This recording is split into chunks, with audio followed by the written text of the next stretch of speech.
Oblivion throws a ton of magical effects at you, and you don't want to sling back a restore fatigue potion instead of a fortify fatigue potion. Here's a quick and clear breakdown of what each effect really does and how to use them in the right way. Going through negative effects first, which can be applied to your enemies.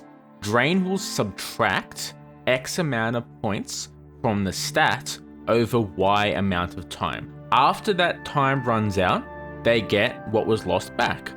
So, if it's drain strength 10 for 30 seconds, they will have 10 less strength for 30 seconds, but get those points back at 31 seconds. Damage will slowly subtract X amount of points from the stat until Y amount of seconds. So, if it's damage health for 3 damage over 15 seconds, they will lose 45 health over 15 seconds. That's just 3 times 15, right? Now, for positive effects, which should be applied to you or your companions.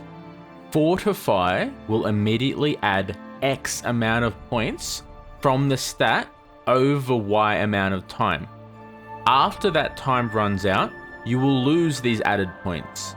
So, if it's Fortify strength by 10 for 30 seconds, you will have 10 more strength for 30 seconds, but lose those added points at 31 seconds.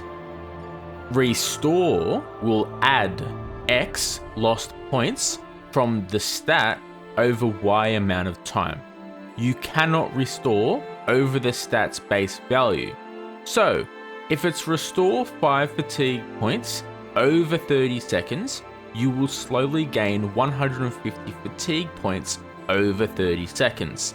But you'll be capped at your max fatigue pool, meaning if you have 120 fatigue, you're not going to go over that 120 cap. Absorb is both positive and negative. It takes away from your enemy, but gives back to you.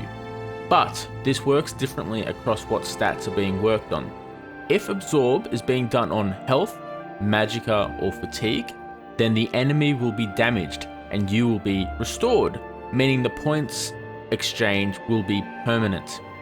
Whereas if Absorb being done on any other stat, then you will be fortified and the enemy drained, meaning the points exchange will be temporary. I hope this helps. If it does, and you want to see more Oblivion content from this channel, feel free to subscribe and like. I think the main thing to take away from this is that Fortify and Drain are temporary, whereas damage and restore are permanent.